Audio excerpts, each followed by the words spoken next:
Story jam में आपका स्वागत है। यहाँ मैं यानी आरती आपको सुनाती हूँ कहानियाँ, कविताएं, कुछ नई, कुछ पुरानी, कुछ जानी, कुछ अनजानी।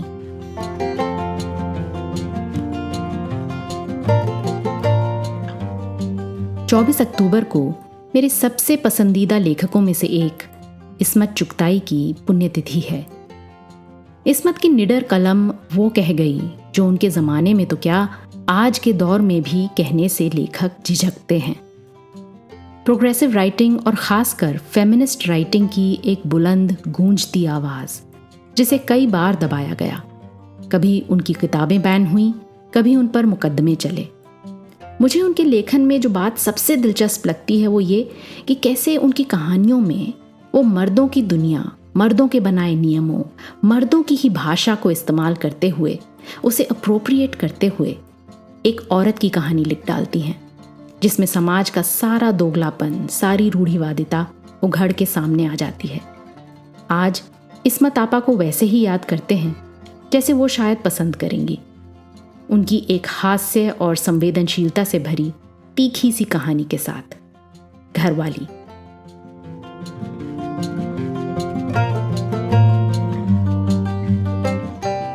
जिस दिन मिर्जा की नई नौकरानी लाजो घर में आई, सारे मोहल्ले में खलबली मच गई। मेहतर, जो मुश्किल से 2 झाड़ू मारकर भागता था, अब जमीन छीले फेंकता था। ग्वाला, जो दूध में पानी का छींटा देकर सिर मुंडाया करता था, अब घर से कढ़ा हुआ दूध लाने लगा, ऐसा गाढ़ा कि रबड़ का गुमान होता था। पता नहीं कि किस अरमान भरी ने लाजो का नाम रखा होगा। लाज और शर्म का तो लाजो की दुनिया में कोई मतलब न था। ना जाने कहाँ और किसके पेट से निकली, सड़कों पर रुल कर पली। तेरे मेरे टुकड़े खाकर इस काबिल हो गई कि छीन झपट कर पेट भर सके। जब सयानी हो गई तो उसका जिस्म उसकी वाहिद दौलत साबित हुआ। जल्दी ही वो तो हम उम्र आवारा लौंडों की सोहबत में जिंदगी के अछूते राज जान गई और बिना नकेल की ऊंटनी बन गई। मोल तोल की उसे कतई आदत न थी। कुछ हाथ लग गया तो क्या कहने, नगद ना सही तो उधार ही सही। जो उधार की भी तौफीक ना हो तो खैरात सही।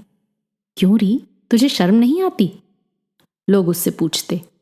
आती है, वो बेहयाई से शर्मा जाती। एक दिन खट्टा खाएगी। लाजो को कब परवाह थी, वो तो खट्टा मीठा एक ही सांस में डकार जाने की आदी थी।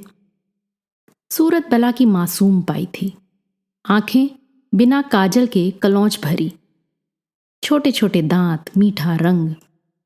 क्या फिकत किस्म की बरगलाने वाली चाल पाई थी कि देखने वालों की जबानें रुक जाती और आंखें बकवास करने लगती।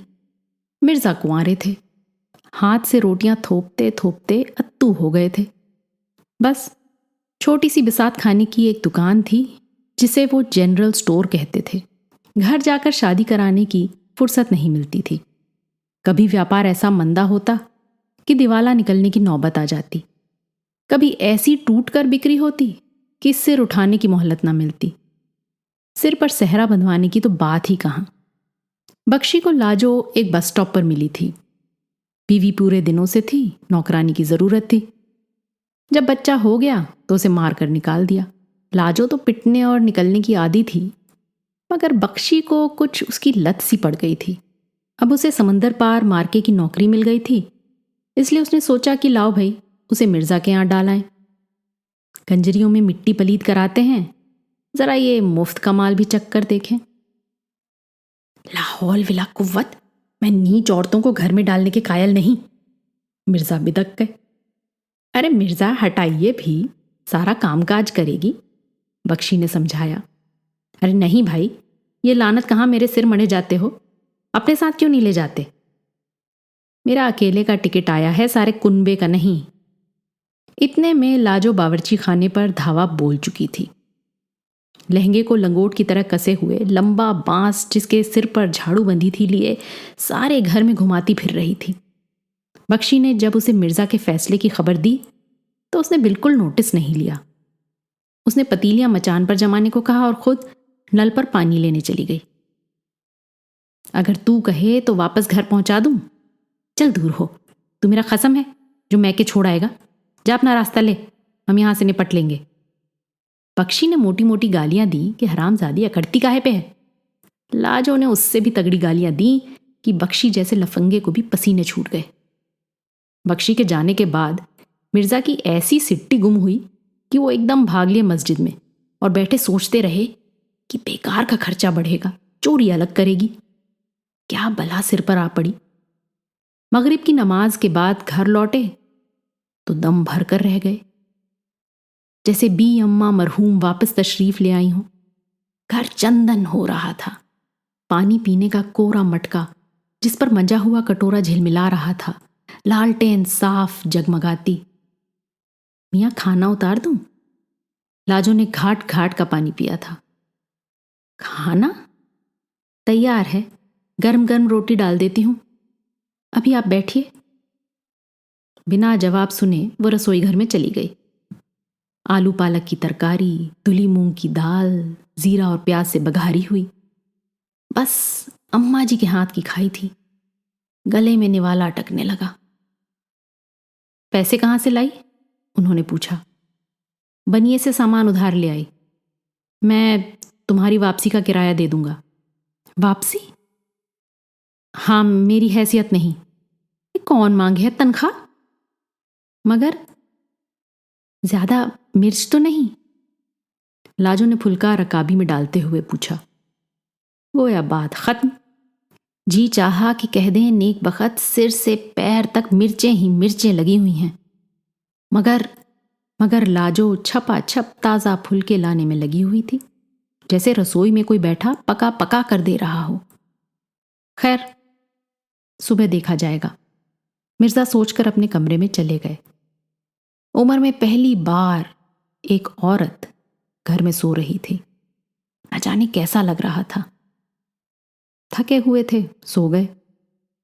ना मियाँ, मैं न जाने की। उन्होंने जब सुबह को उसके घर जाने की बात छेड़ी तो लाजो ने अल्टीमेटम दिया। क्या मेरे हाथ का खाना पसंद नहीं आया?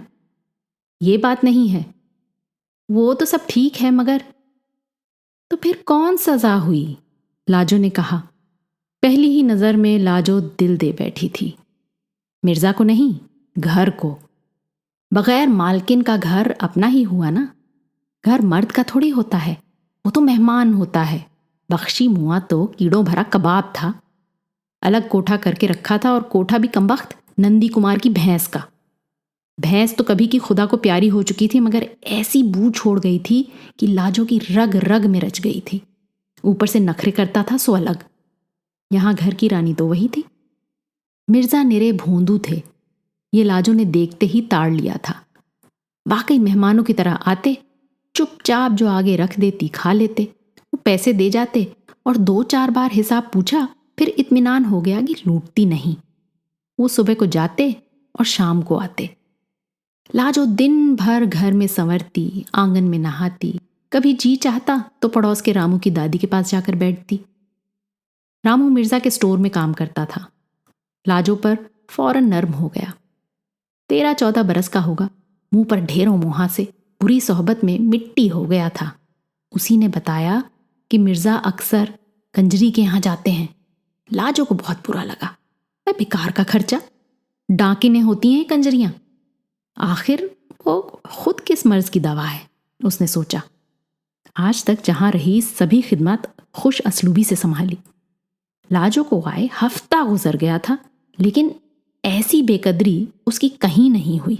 मर्द व औरत के रिश्ते को उसने हमेशा फराख दिली से देखा। प्यार ही उसके लिए सबसे हसीन तजुर्बा था। कुछ उम्र से उसे इस प्यार से दिलचस्पी पैदा हो गई थी। ना माँ मिली, ना दादी नानी जो ऊंच नीच समझाती। इस मामले में लाजो बिल्कुल पड़ोस की बिल्ली थी, जो बिल्लों की मेहरबानी को अपना हक समझती थी।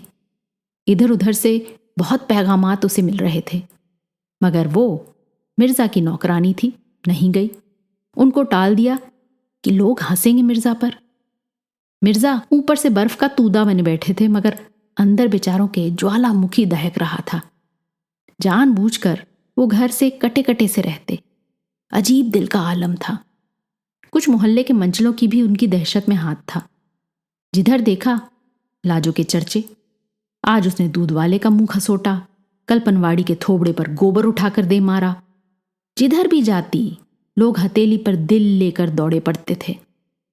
स्कूल के मास्टर जी गली में मिल जाते तो उसे शिक्षा देने पर उतारू हो जाते। मस्जिद से निकलते हुए मुल्ला जी भी उसके कड़ों की आवाज सुनकर बलाओं को भगाने लगते, आयतल कुर्सी पढ़ने लगते। मिर्जा कुछ चिढ़े हुए से घर में घुसे। लाजो उसी दम नहा कर आई थी। गीले बाल कंधों पर पड़े थे। चूल्हा फूंकने की वजह से गाल तमतमा रहे थे। आंखें छलक रही थीं। मिर्जा को बेवक्त आता देखकर उसने दांत निकोस दिए। मिर्जा बड़बड़ा कर गिरने से बचे। उन्होंने सिर झुकाकर रोटी खाई, फिर जाकर मस्जिद में बैठ गए। मगर दिल घर में पड़ा था। पता नहीं बैठे बिठाए उन्हें घर क्यों एकदम याद आने लगा था। लौटे तो लाजो दरवाजे पर खड़ी किसी से झगड़ा कर रही थी। मिर्जा को देखकर वो मटक गया। कौन था? उन्होंने शक्की शौहर की तरह पूछा। रघुआ। रघुआ? मिर्जा बरसों से दूध लेते थे मगर ग्वाले का नाम भी मालूम नहीं था। दूध वाला। हुक्का ताज़ा करूं मियां? लाजो ने बात टाली। नहीं। क्या कहता था? पूछता था कितना दूध लाऊं। फिर तुमने क्या कहा? मैंने कहा अरे मेरी अर्थी उठे, जितना रोज लाता है। फिर मैंने कहा अपनी अम्मा भैंसा को दूध पिला। उल्लू का पट्ठा। रघुआ, बंद कर दूध, हम स्टोर से वापसी में ले आया करेंगे। रात को खाना खाने के बाद मिर्जा ने बड़े ठस्से के साथ कलफदार कुर्ता पहना, इतर की फुरेरी कान में अटकाई और छड़ी संभाल कर खखारते हुए चल दिए। लाजो जल भुन कर कबाब हो गई। पतिव्रता की तरह गुमसुम देखती रही और मन ही मन में उस कंजरी को कोसती रही। वो मिर्जा को पसंद नहीं, ऐसा तो कभी नहीं हुआ। कंजरी अपने दूसरे ग्राहक को निपटा रही थी कि मिर्जा बिगड़कर लाला की दुकान पर जा बैठे। महंगाई और सियासी उलटफेर पर जी जलाकर वापस झुंझलाते हुए लौटे तो 11 बज चुके थे। पानी की सुराही सिरहाने रखी हुई थी मगर ध्यान न गया। बावर्ची खाने वाले दर्रे में एक मटका रखा था। गटगटाकर ठंडा पानी पिया मगर जी की आग और भड़क उठी। लाजो की चिकनी सुनहरी टांग दरवाजे की आड़ से झांक रही थी। बेढंगी सी करवट पर उसके कड़े खनखनाए। टांग और पसर गई। मिर्जा ने एक गिलास और चढ़ाया। वो लाहौल का पाठ करते हुए पलंग पर गिर पड़े। करवटें ले ले कर जिस्म छिल गया। पानी पी पी कर पेट नक्कारा हो गया। दरवाजे के पीछे से टांग कुछ और भी अड़ंगे लगाने लगी। अनजाना खौफ गला दबोचने लगा। बड़ा ऊधम मचाएगी नामुराद, मगर शैतान ने पीछे से ढकेलना शुरू किया। अपने पलंग से एक दर्रे तक न जाने कितने मील के चक्कर काट चुके थे। अब उनमें दम नहीं था। एक भोला भाला सा ख्याल उनके दिल में सिर उठाने लगा कि अगर लाजो की टांग इतनी खुली ना रहे तो उन्हें उतनी प्यास ना लगे। ख्याल ने जैसे ही फन उठाया, उनकी हिम्मत बढ़ गई। नामुराद जाग गई तो न जाने क्या समझेगी, मगर अपने बचाव की खातिर खतरा तो मोल लेना ही पड़ता है। जूते पट्टी तले छोड़े और दबे पांव वो सांस रोके आगे बढ़े। चुटकी से लहंगे की गोट पकड़कर खींच दी। दूसरे लम्हे उन्हें पछतावा भी होने लगा कि शायद गरीब को गर्मी लग रही हो। थोड़ी देर बगैर फैसलाकुन अंदाज में खड़े कांपते रहे, फिर दिल पर पत्थर रखकर वापस मुड़े। अभी उनके ठिठकते कदम चौखट तक न पहुंचे थे कि कयामत टूट पड़ी। एक करवट लगाकर लाजो ने जो उन्हें जा लिया, मिर्जा की घिग्गी बंध गई। मिर्जा के साथ जिंदगी में ऐसी बेजा कभी ना हुई थी। वो हाय हाय करते रहे और लाजो ने उनकी लाज लूट ली। सुबह को मिर्जा लाजो से ऐसे शर्मा रहे थे जैसे नई ब्याही दुल्हन। लाजो सीना जोर फतेह की तरह गुनगुना रही थी और पराठों में घी की तहें जमा रही थी। उसकी आंखों में रात की बात का कोई अक्स न था। वैसे ही रोजाना की तरह दहलीज पर बैठी मक्खियां उड़ाती रही। मिर्जा डर रहे थे कि अब वो उंगली पकड़ पौंचा पकड़ेगी। दोपहर को जब वो उनके लिए खाना लेकर दुकान पर पहुंची तो उसकी चाल में अजीब सा ठुमका था। लाजो को देखकर लोग खामखा भी चीज़ों का भाव पूछने आ जाया करते थे। मारे बांधे कुछ खरीदना भी पड़ जाता था। बगैर कहे लाजो फौरन सामान नाप तोल कर देने लगती। हर चीज़ के साथ ढेरों मुस्कुराहटें और नखरे भी बांध देती। इतनी सी देर में वो इतनी बिक्री कर जाती कि मिर्ज़ा से सुबह से शाम तक ना हो पाती। आज उन्हें ये बात नागवार गुजर रही थी, मगर अब तो जो मिर्ज़ा के सो राजा के नहीं। क्या बोटी चढ़ गई थी और रंग निकल आया। लोग वजह जानते थे और मरते थे। मिर्ज़ा की भी दिन ब दिन बौखलाहट बढ़ी जा रही थी। जितनी वो उनकी खिदमत गुजारी करती गई, वे उतने ही उसके दीवाने होते गए। उनके दिल में दुनिया का खौफ बढ़ता गया। उन्हें लाजो की बेतकल्लुफियों का मदहोशकुन तजुर्बा था। परले दर्जे की बेहया थी। खाना लाती तो बाजार में भूचाल आ जाता। किसी की चुटकी बजती, किसी को ठेंगा दिखाती, कूल्हे मटकाती, गालियां झाड़ती हुई आती तो मिर्ज़ा का खून खौलने लगता। वो कहते, तुम खाना लेकर ना आया करो। काहे को? लाजो का मुंह उतर जाता। सारे दिन अकेली बैठी बोरा जाती थी। बाजार में जरा रंग जमता था, हंसी दिल लगी चलती थी। जब कभी वो खाना लेकर ना आती तो मिर्ज़ा के दिल में तरह तरह के शुबे उठने लगते। न जाने क्या गुल खिला रही होगी, वो सोचते। मिर्ज़ा वक्त बेवक्त जासूसी करने आ धमकते। वो फौरन उनकी थकान उतारने पर आमादा हो जाती। एक दिन जो वो एकदम घर पहुंचे तो देखा लाजो रद्दी कागज वाले को बेनुक्त सुना रही है और रद्दी वाला दांत निको से शरबत के से खूंट कुटक रहा है। मिर्ज़ा को देखा तो भागा। मिर्ज़ा ने उसी दम लपक कर गर्दन नापी और कस कस के 2 झापड़ लगाए, दी एक लात। क्या किस्सा था? मिर्ज़ा के नथुने फूले। मौत पड़ा 10 आने शेर के दे रहा था। मैंने कहा अपनी माँ को जाकर दे। रद्दी का खुला भाव 8 शेर का था। तुमसे किसने कहा रद्दी बेचने को? बस उस दिन तो उनके जलाल की इंतहा न रही जब उन्होंने लाजो को गली के लौंडों के साथ कबड्डी खेलते देखा। उसका लहंगा हवा में कुलांचे मार रहा था। बच्चे तो कबड्डी खेल रहे थे और बच्चों के बाप लहंगे की फैयाजी के लुत्फ उठा रहे थे। ये सब बारी बारी से उसे कोठा दिलाने की पेशकश कर चुके थे, जो लाजो ने ठुकरा दी थी। मिर्ज़ा निहायत शर्मिंदगी से सिर झुकाए गुजर गए। लोग उन पर हंस रहे थे। मियाँ जी का गुर्रा तो देखो, जैसे ये उनकी ब्याहता हो। लाजो उनकी जान को रोग की तरह चिमट गई थी। उसकी जुदाई के ख्याल से ही उनके पसीने छूटने लगते थे। स्टोर में तो अब बिल्कुल जी ना लगता। सारे वक्त लाजो का ख्याल सताता कि न जाने कब किसी भारी पेशकश पर नामुराद की राल टपक पड़े। मियाँ निकाह क्यों न पढ़वा लेते? मिर्ज़ा के दुखड़ा रोने पर मीरन मियाँ ने राय दी। ला हौल विला कुव्वत, निकाह जैसी मुकद्दस रस्म को इस बदरकार औरत से कैसे वाबस्ता किया जा सकता है? जमाने भर में लहंगा उछाल कर अब वो उनकी दुल्हन कैसे बन सकती है? मगर शाम को वापसी पर जब लाजो गायब मिली तो उनके पैरों तले से जमीन खिसक गई। लाला कमबख्त बहुत दिनों से सूंघ रहा था। कोई ढकी छुपी बात नहीं थी। उसने पुकार कर सबके सामने कहा था कि कोठा नहीं, वो कहे तो बंगला ले दे। मीरन मियाँ बड़े दोस्त बनते थे, लेकिन चुपके से उन्होंने भी हस्बे हैसियत नजराना पेश किया था। मिर्ज़ा बौखलाए हुए बैठे थे कि लाजो आ गई। वो रामू की दादी की पीठ मलने गई थी। उस दिन मिर्ज़ा ने फैसला कर लिया कि खानदान की नाक कटे या सलामत रहे, लाजो को निकाह में लाना पड़ेगा। काहे को मियाँ? लाजो बौखला कर बोली। क्यों, क्या कहीं और दीदे लड़ाने का इरादा है? मिर्ज़ा बिगड़ कर बोले।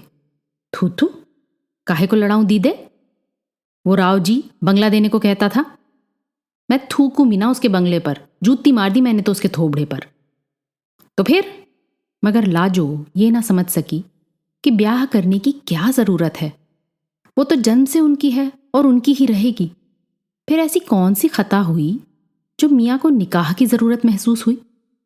पर ऐसा मालिक तो ना जाने कितने जन्म भोगने पर मिलता है। लाजो ने बहुत ठोकरें खाई थी। मिर्ज़ा उसे फरिश्ते मालूम होते थे। उसके सब आशिक उसके मालिक बन जाते थे, फिर उसे 4 चोट की मार दिया करते थे। मिर्ज़ा ने कभी उसे फूल की छड़ी से भी न छुआ और प्यार भी जी भर कर किया। उसने 2 जोड़े बनाकर दिए और सोने की मुद्रियां दिलाईं। सच्चे सोने का जेवर तो उसकी 7 पीढ़ी ने ना पहना होगा। उन्होंने रामू की दादी से कहा और वो भी हैरत में पड़ गई। ऐ मियाँ, काहे को गले में घंटी बांधो? क्या ससुरी नखरे करने लगी है? तो मार दो चुड़ैल को, ठीक हो जाएगी। जहां जूतेकारी से काम चल जाए वहां निकाह की कहाँ गुंजाइश है। मगर मिर्जा को तो एक ही रट लगी थी, अगर मेरी है तो मेरे निकाह में आ जाए। क्यों री, क्या तुझे धर्म की कोई ओट लगे है? ना मैया, ऐसी बात ना, मैं तो उन्हें अपना मानती हूं। लाजो बड़ी मीठी तबीयत की थी। वो तो 2 घड़ी के ग्राहक को भी दम भर के लिए पति मानकर उसकी सेवा करती थी। उसने कभी अपने किसी आशिक के साथ कंजूसी नहीं की। धन नसीब ना हुआ, तन और मन उसने सेंध कर ना रखा। जिसे दिया जी भर कर दिया। मिर्जा की तो बात ही निराली थी कि उन्हें देने और उनसे छीनने में जो मजा आता था वो कोई लाजो के दिल से पूछता। उनके सामने सब ढीठ कुत्ते मालूम होते थे। वो अपनी हकीकत जानती थी। शादी ब्याह तो कुंवारियों के होते हैं और वो अपने होश में कभी कुंवारी थी ही नहीं। वो किसी की दुल्हन बनने के लायक नहीं। वो बहुत हाथ पांव जोड़कर गिड़गिड़ाई, मगर मिर्जा पर निकाह का भूत सवार था। नेक साइड देखकर एक दिन ईशा की नमाज के बाद निकाह हो ही गया। बस तमाम मोहल्ले टोले में ऊधम मच गया। लौंडियां बालियां ढोलक लेकर सुहाग गाने लग गईं। कोई दुल्हन वाली बन गई, कोई दूल्हे वाली। मिर्जा ने हंस हंस कर नेक दिया और लाजो उर्फ कनीज फातिमा मिर्जा इरफान बेग के निकाह में आ गई। मिर्जा ने लहंगे पर पाबंदी लगा दी और तंग मोरी का पजामा कुर्ता बनवा दिया। कनीज फातिमा को टांगों के बीच में खुला की आदत थी। 2 अलग अलग पायचे जिनमें 2 टांगों के बीच में कपड़ा आ जाए निरा झंझट है। वो बार बार उस फजूल रुकावट को खींच जाती। पहली फुर्सत में उसने पजामा उतार अलगनी पर डाला और लहंगा उठाकर सिर से पहन ही रही थी कि मिर्जा आ गए। उसने लहंगा कमर पर रोकने की बजाय छोड़ दिया। लाहौल विला कुव्वत, मिर्जा गरजने लगे और चादर खींचकर उस पर डाल दी। ना जाने क्या मिर्जा ने भाषण झाड़ा, उसके कुछ पल्ले ना पड़ा कि उसने क्या गलती की है। उसकी इस हरकत पर तो मिर्जा की जान जाया करती थी। अब मिर्जा ने अच्छा भला लहंगा उठाकर सचमुच चूल्हे में दे दिया। मिर्जा भिन भिन करते चले गए। वो चोर सी बैठी रह गई। चादर फेंक कर उसने अपने जिस्म का मुआयना किया कि कहीं कोड़ तो नहीं फूट आया। नल के नीचे नहाती हुई वो बार बार आंसू पोंछती रही। फिरकी वाली का लौंडा मिठुआ पतंग उड़ाने के बहाने पास की छत पर से उसे नहाते देखा करता था। आज वो ऐसी उदास थी कि ना उसे अंगूठा दिखाया, ना जूती से धमकाया, ना ही भागती हुई कोठे पर गई, बल्कि चादर लपेट ली। दिल पर पत्थर रखकर उसने शैतान की आंत जैसी मोरियां चढ़ाई। मरे पर 100 दर्रे, ऊपर से कमरबंद सटक गया। चिल्ला चिल्ला कर गला पड़ गया, तब बिल्लो आई और कमरबंद पड़ा। ये बंदूक का गिलाफ किस बदमजाक ने इजाद किया होगा। मिर्जा जब दुकान से लौटे तो फिर कमरबंद सटक गया था। वो उंगली से पकड़ने की कोशिश कर रही थी। मिर्जा को उस पर प्यार आ गया। चुमकार कर गोद में समेट लिया। बड़ी तिकड़मों के बाद कमरबंद हाथ में आया। तब उसे पजामे से उतनी शिकायत ना रही। एक मुसीबत और खड़ी हो गई। पहले जो लाजो की रानाइयां थीं, वो मिर्जा की दुल्हन में बेहयाइयां बन गईं। ये बाजारी औरतों के लटके शरीफजादियों पर जेब नहीं देते। वो उनके ख्वाबों की रिवायती दुल्हन न बन पाई कि मिर्जा प्यार की भीख मांगे। ये शर्माए, वो जिद करे, ये बिगड़ जाए, वो मनाए, ये रूठ जाए। लाजो तो सड़क का पत्थर थी, सेजों के फूल बनने के गुर नहीं जानती थी। डांट डांट कर मिर्जा ने लगामें लगाईं। आखिरकार बंदरिया को सुधार ही लिया। मिर्जा अब निहायत ही मुतमईन थे कि उन्होंने लाजो को शरीफजादी बनाकर ही छोड़ा। ये और बात है कि अब उन्हें घर भागने की ज्यादा जल्दी नहीं होती। आम शौहरों की तरह यार दोस्तों में भी उठ बैठ लेते कि लोग जोरू का गुलाम ना कहें। माशूक के नाज उठाना और बात है, मगर बीवी की जूतियां मर्द बर्दाश्त नहीं कर सकता। अपनी गैर हाजिरियों की तलाफी करने के लिए उन्होंने एक नौकरानी रखने की तजवीज़ पेश की, मगर लाजो की आंखों में खून उतर आया। वो जानती थी कि मियाँ कंजरी के पास जाने लगे हैं। सारे मोहल्ले के मियाँ लोग जाते थे। मगर घर में वो किसी का अमल दखल बर्दाश्त नहीं कर सकती। कोई उसके झमझमाते बर्तनों को हाथ लगाए, उसकी रसोई में कदम रखे तो उसकी टांगें चीर कर फेंक देगी। वो मिर्जा में साझा बर्दाश्त कर सकती थी, मगर घर की वो अकेली मालकिन थी। फिर मिर्जा जी जैसे लाजो को घर में रखकर भूल गए। हफ्तों हूं हां से आगे बात ना होती। जब तक वो दाश्ता थी सब आंख सेंकते थे।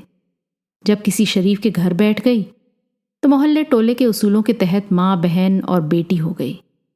कोई भूल कर भी टाट के पर्दे के पीछे से निगाह डालने की जहमत ना करता, सिवा मिठुआ फिरकी वाले के लौंडे के। वो अब भी वफा निभा रहा था और कोठे पर पतंग उड़ाता था। जब मिर्जा चले जाते तो लाजो कामकाज से फारिग होकर नल के नीचे नहाने बैठती। पर्दे के ख्याल से ही तो नल लगवाया था। और फिर लाजो ने कोठे की तरफ भी देखना छोड़ दिया था। उस रात मिर्जा यार दोस्तों के साथ दशहरे के दिन जश्न मनाने गायब रहे थे। सुबह लौटे और जल्दी जल्दी नहा धोकर स्टोर चले गए। लाजो तो चढ़ी बैठी थी। बस तभी उसकी कोठे की तरफ चली गई और शायद मिठुआ की नज़र में भाले लगे हुए थे। बस उसके गीले जिस्म में घुस गए। लौंडे की बहुत दिन बाद उस दिन पतंग कट गई। डोर टूटी तो लाजो की पीठ पर घस्सा मारती चली गई। लाजो ने सिसकारी भरी और चादर बगैर उठाए कोठरी में लपक गई। एक बिजली सी कौंधी और सामने की कोठी पर गिरी। फिर उसे ख्याल आया कि नल तो खुला ही छोड़ आई थी, लिहाजा वापस फिर उल्टे पांव भागी। इसके बाद जब कभी लाजो हलवाई के यहाँ से कुछ मंगवाने को टाट का पर्दा सरकाती तो मिठुआ आस पास ही मंडराता नजर आता। ए मिठुए, क्या दिन भर गोबर का सा चौथ बना बैठा रहता है? अरे जा, जरा 2 कचौरियां तो ला दे। चटनी में खूब सारी मिर्चें डलवाई हो। मिठुआ और भी हिल गया। वो जो प्यार सारी उम्र दोनों हाथों से लुटाती आई थी, मिठुआ के लिए भी हाजिर था। मिर्जा अगर किसी वक्त का खाना ना खाते तो वो फेंक थोड़ी देती थी, किसी गरीब हाजतमंद को खिला देती थी। मिठुआ से ज्यादा उसकी इनायत का कौन हाजतमंद था? मिर्जा ने लाजो के पैर में ब्याह की जंजीरें डालकर सोच लिया था कि अब वो गृहस्थिन हो गई। अपनी आंखों से ना देखते तो यकीन भी ना करते। लाजो ने जो उन्हें यूं बेवक्त चौखट पर खड़े देखा तो बेइख्तियार हंसी निकल गई। उसने ख्वाब में भी ना सोचा था कि मिर्जा इस शिद्दत से बुरा मानेंगे। मिठुआ ताड़ गया और धोती उठाकर ऐसा भागा कि 3 गांव पार करके ही दम लिया। मिर्जा ने लाजो को इतना मारा कि अगर उसने दुनिया के सर्द और गर्म ना झेले होते तो अल्लाह को प्यारी हो जाती। उसी वक्त यह खबर सारे गांव में आग की तरह फैल गई कि मिर्जा ने अपनी घरवाली को मिठुआ के साथ पकड़ लिया और दोनों को जहन्नुम दाखिल कर दिया। मिर्जा का मुंह काला हो गया, खानदान की नाक कट गई। लोग जोक दर जोक तमाशा देखने जमा हो गए, मगर ये देखकर उन्हें सख्त नाउम्मीदी हुई कि मिठुआ तिड़ी हो गया है और घरवाली टूट फूट गई है। मगर जी जाएगी, रामू की दादी उसे समेट लेगी। कोई सोचेगा कि इतने जूते खाने के बाद लाजो को मिर्जा की सूरत से नफरत हो गई होगी। अरे तौबा कीजिए, जूताकारी से तो असल बंधन बंधा जो कि निकाह से भी ना बंधा था। वो तो होश में आते ही मिर्जा की खैरियत पूछने लगी। उसके सभी आका देर सवेर उसके आशिक बन बैठते थे। उस इनायत के बाद तो तनख्वाह का सवाल खत्म हो जाता था। मुफ्त की रगड़ाई ऊपर से 4 चोट की मार। मिर्जा ने आज तक उसे फूल की छड़ी न छुआई थी। दूसरे आका उसे यार दोस्तों को मंगनी दे देते थे। मिर्जा ने आज तक अपनी चीज समझा, उस पर अपना हक जाना। ये उसकी इज्जत अफजाही थी। हालांकि इस्तेमाल में नहीं थी, फिर भी उन्हें इतनी प्यारी थी। दर्द पर मिर्जा की टीस गालिब हो गई। सब ने उसे समझाया कि जान की अमान चाहती है तो भाग जा, मगर वो ना मानी। मीरन मियाँ मिर्जा जी को रोके हुए थे। बगैर नाक चोटी काट के कत्ल किए कोई चारा ना था। उनकी नाक कट गई और लाजो जिंदा बच गई। अब वो दुनिया को कैसे मुंह दिखाएंगे? अमा, एक मालजादी के खातिर फांसी पर चढ़ जाओगे? परवाह नहीं, या तलाक दे दो साली को और छुट्टी। मीरन मियाँ ने समझाया, अरे कोई शरीफजादी होती तो और बात थी। मिर्जा ने उसी वक्त तलाक दे दी। मुबलिक 32 रुपए मेहर और उसके कपड़े लत्ते रामू की दादी के घर पहुंचवा दिए। लाजो को जो तलाक की खबर पहुंची तो जान में जान आ गई, जैसे सिर से बोझ उतर गया। निकाह तो उसे रास ही नहीं आया था। ये सब इसी मारे हुआ। चलो पाप कटा। मियाँ तो नाराज नहीं? उसने रामू की दादी से पूछा। तेरी सूरत ना देखना चाहे, कहीं निकल जाए यहां से मुंह काला करके, दादी ने कहा। मिर्जा की तलाक की खबर मोहल्ले में सरपट दौड़ गई। तुरंत लाला ने पैगाम भिजवाया, बंगला तैयार है, उसमें अपनी अम्मा को बिठा दे। लाजो ने कहलवा दिया। मुबलिक 32 रुपए में से 10 उसने बोर्डिंग और लॉजिंग के रामू की दादी को दिए। तंग पजामे शकूरा की बहू के हाथ औने पौने दाम बेच दिए। 15 दिन में लोट पोट कर खड़ी हो गई। कमबख्त की जैसे धूल झड़ गई। जूते खाकर और निखर आई। कमर में 100 बल पड़ने लगे। पान का बीड़ा लेने या सेब कचौरी लेने हलवाई की दुकान पर निकल जाती तो गली की चहल पहल बढ़ जाती। मिर्जा के दिल पर आरे चलते। एक दिन पनवाड़ी से खड़ी इलायची के दानों पर झगड़ रही थी। वो मजे ले रहा था। मिर्जा कटे कटे नजर बचाकर निकल गए। अम्मा, तुम्हें तो हो गया है खप्त, अब तुम्हारी बला से वो कुछ भी करती फिरे। तुमने तो तलाक दे दी, तुम्हारा अब उससे क्या रिश्ता? मीरन मियाँ ने समझाया। वो मेरी बीवी थी, मैं कैसे बर्दाश्त कर सकता हूं? मिर्जा बिगड़ गए। तो क्या हुआ, अब तो नहीं बीवी? और सच पूछो तो वो तुम्हारी थी ही नहीं। और जो निकाह हुआ था कतई नाजायज, यानी कि हुआ ही नहीं बिरादर। ना जाने वो किसकी नाजायज औलाद होगी। नाजायज से निकाह हराम। मीरन मियाँ ने फतवा जड़ा। तो निकाह हुआ ही नहीं? कतई नहीं। बाद में मुल्ला जी ने साद कर दिया कि हरामी औलाद से निकाह जायज नहीं। तो गोया हमारी नाक भी नहीं कटी? मिर्जा मुस्कुराए। चलो सिर से बोझ हट गया। बिल्कुल नहीं, मीरन मियाँ ने रोका। भाई मेरे, निकाह ही नहीं हुआ तो फिर तलाक कैसे हो सकता है? मुबलिक 32 रुपए मेहर के मुफ्त में ही गए। मिर्जा को अफसोस होने लगा। फौरन ये खबर सारे मोहल्ले में छलांगे मारने लगी कि मिर्जा का उनकी घरवाली से निकाह ही नहीं हुआ, ना तलाक हुआ। मुबलिक 32 रुपए बेशक डूब गए। लाजो ने जब ये खुशखबरी सुनी तो नाच उठी। सीने पर से बोझ फिसल गया कि निकाह और तलाक एक डरावना ख्वाब था जो खत्म हो गया और जान छूटी। सबसे ज्यादा खुशी तो इस बात की थी कि मियाँ की नाक नहीं कटी। उसे मियाँ की इज्जत जाने का बड़ा दुख होता। हरामी होना कैसा वक्त पर काम आया। खुदा न खास्ता इस वक्त वह किसी की जायज औलाद होती तो छुट्टी हो जाती। रामू की दादी के घर में उसका दम घुट रहा था। जिंदगी में कभी यूं घर की मालकिन बन के बैठने का मौका नहीं मिला था। उसे घर की फिक्र लगी हुई थी। चोरी चकारी के डर से मियाँ ने इतने दिन से झाड़ू भी नहीं दिलवाई थी। कूड़े के अंबार लग रहे होंगे। वो स्टोर जा रहे थे। लाजो ने रास्ता रोक लिया। फिर मियाँ, कल से काम पर आ जाऊं? वो इठलाई। लाहौल विला कुव्वत। मिर्जा सिर न्योड़ाए लंबे लंबे डग मारते निकल गए। दिल में सोचा, कोई नौकरानी तो रखनी ही होगी, ये बदजात ही सही। बात साफ हो गई। लाजो ने कल वल का इंतजार नहीं किया, छतों छत घर में कूद गई, लहंगे का लंगोट किया और जुट गई। शाम को मिर्जा लौटे तो ऐसा लगा कि मरहुमा भी अम्मा आ गई हों।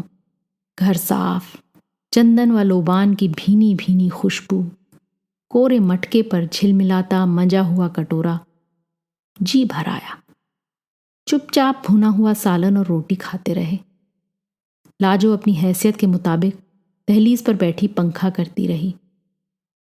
रात को 2 टाट के पर्दे मिलाकर जब बावर्ची खाने में लेटी तो मिर्जा पर फिर शिद्दत की प्यास का दौरा पड़ा।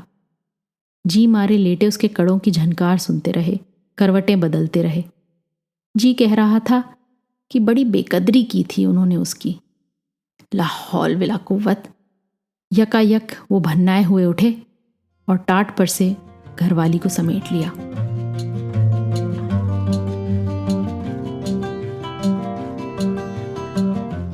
इस्मत चुगताई की लिखी ये कहानी आपको कैसी लगी ज़रूर बताइएगा। मुझसे संपर्क करने के सारे माध्यम इस पॉडकास्ट के डिस्क्रिप्शन में लिखे हैं। अगली बार फिर मिलेंगे एक और कहानी, लेख या कविता के साथ।